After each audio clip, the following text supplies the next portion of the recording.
àǹtí ṣe ń wọ̀ mọ̀ pé lẹ́sílẹ́sí ni o nǹkan tójú mi rí lọ́wọ́ lẹ́sílẹ́sí tí n bá sọ fún yín ẹ bá mi káàánú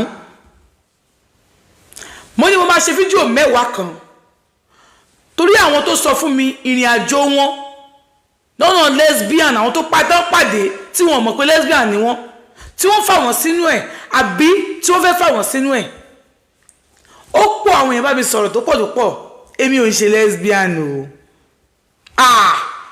lè jẹ́ lesbian láyé àmọ́ máa ṣe fídíò 10 fún yín àwọn èèyàn tó bá mi sọ̀rọ̀ nípa ẹ̀ I have asked them, can I play the voice notes? But most of them are married. Most of them are in a serious relationship. And most of them are single. One they fair, hold this stop. I'm going to she want you to see. To the point show. Auntie show but she want more to be.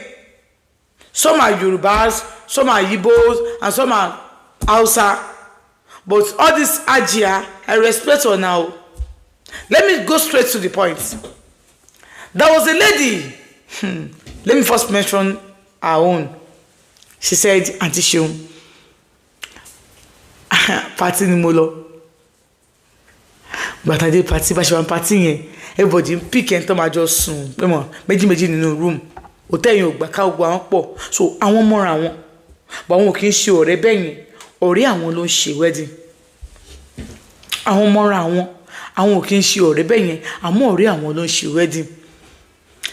And the lady ó ti care fáwọn ó ti pamper àwọn ó ti ṣe gbé àwọn pé oh wow we sleep together baby bestie get friendly all those stuff àwọn tí wọ́n ṣe àwọn mọ́ra but àwọn ò close bẹ́yẹn ẹni tí àwọn gbogbo àwọn close òun ó ṣe wedding wọ́n ṣáà pick room àwọn jọ sùn ó ní ọ̀nì norms tó bá fẹ́ sùn obìnrin súnmọ́ ẹ máa jọ sùn sínú òun fẹ́ lọ wẹ̀ òun dé obìnrin sóbìnrin náà dé ṣáwà àwọn ṣe kíní kan ó ní bí tó ti ó bèrè lọ́wọ́ pé babe you dey baff? And you yes. And you dey come. And you this between go contain us. Wetin we wan do? Between go contain us. Again, so quickly and fresh shit. Tí bẹ́ẹ̀ ò ní gbà wọn. Ó dé wá. Nígbà tó dé wọlé. Tó wá bá wọn ní between. Tó ń ṣe wọn ní oh you have nice body. Ó ní wọn sọ pé you also have nice body. See your bumper, see your kini stop. Ó ní ọyàn ò tóbi. But ọyàn sì dúró dáadáa. Ó ní yóò see your breast kini kan. So ọṣẹ tí wà lára òun wọ́n bọ̀ ń fọwọ́ pa ọyàn òun báyìí pẹ̀lú ṣé bó ṣe fọwọ́ kan lára yẹn òun ò kà òun ò pé baby ladies to ladies ó kàn láìkè òun ó ti kó òun jẹ ní oh fine you have a good body ó ní òun ò wojú ẹ̀ òun mọ̀ pé ó ti ń fóun náà lókù yẹn ìgbà táwọn kó ibi tún àwọn wọ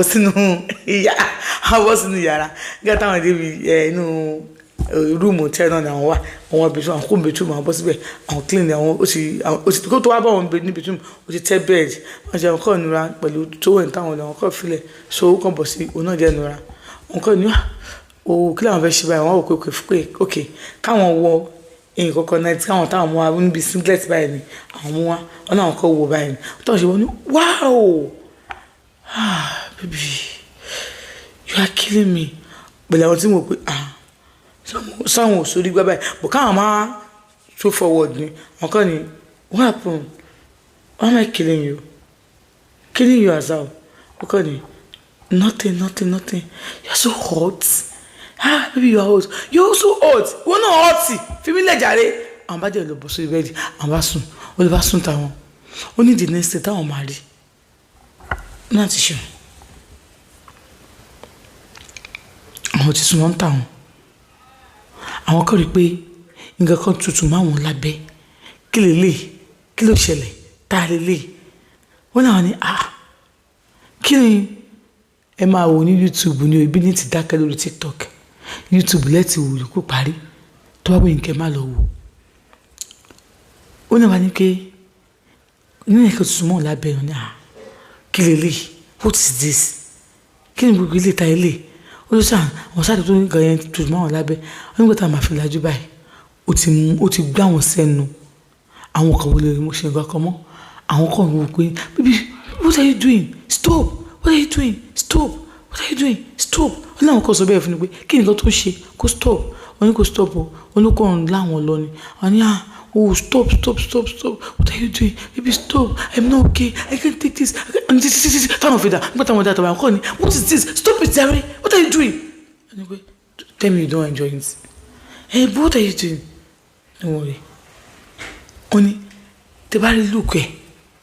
Ọkùnrin tó ń dà lọ́wọ́. Look ẹ̀ ò tó bẹ́yẹn. Only I'm a lady now. Only the next thing. Ó kàn dèbè owó òun ni. Gbogbo ó kàn fọwọ́ ra òun ní gbogbo tán.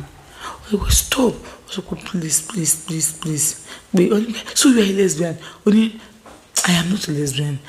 Pé òun ti ní sex pé I need to answer to nínú gba ọkùnrin tó ẹjọ́ ń kiri látọ̀sán yìí o ò lè pick ìkànnì wọn èmi wọ́n ti fẹ́ pick is it that you want to pick ó ní no baby no just wait bí táwọn ti sọ̀rọ̀ tí ó ti ta lé òun lórí ó ti bẹ̀rẹ̀ sí kiss òun lọ gbogbo etí òun gbogbo ara wọn stop ó ní calm down ó ní wọn àfúlẹ̀ ó ní wọn àwùlẹ̀ pàwọ́ kí tí òun fẹ́ máa pariwo ni òun á ṣe báyìí ó ní gẹ́yì dé bẹ̀rẹ̀ láti orí òun báyìí gbogbo ó lè fi àwọn ba gbogbo ojú òun gbogbo imú òun gbogbo ẹnu òun gbogbo ọrùn òun gbogbo ọyàn òun gbogbo àyà òun gbogbo ojú ara òun ló dé bẹ̀rẹ̀ sí ńlá ó ní òun ò rí irú èrè gbogbo ara wọn báyìí ló bẹ̀rẹ̀ sí ńlá ó ní sígbà tó ṣe báyìí ó láwọn tó pé lóru yẹn gbogbo òdì òun ó lá ó ṣe gbogbo ẹ̀ ó bọ́ sóhun lórí ó ní wọ́n tó sọ pé stop ó ní kò ní sùn pé kò ń ṣe kíní kò ń ṣàjọ kò ń gbọ̀n láyé pé kò náà lè dà ó ní òun ò gbọ́ kò tó wọ́n sí o owó òun báyìí òun ò fi kàn lára báyìí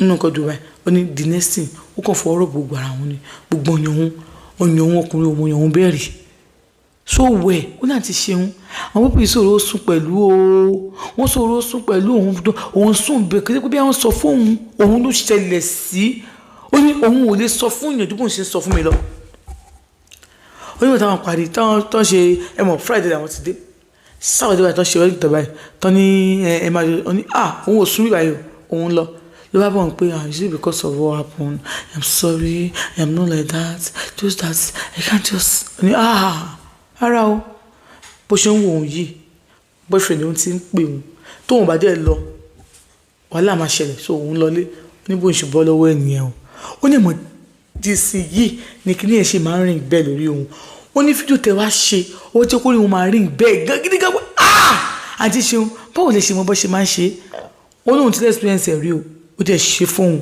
so wẹ̀ àmọ́ òní tóun bá ní kò ń dúró ilé ìmọ̀ àbáyé òun jẹ́ òun ò ṣe sùn bẹ́ẹ̀ mọ́ ṣe rí ó kù this is part 1 ó kù 9 ó kù àwọn tó sọ̀rọ̀ sún mi pọ̀ o but I'm going to do another 9 so you guys will enjoy it and the story that ọkọ ọ̀run is still available on YouTube guys please watch it ọkọ ọ̀run.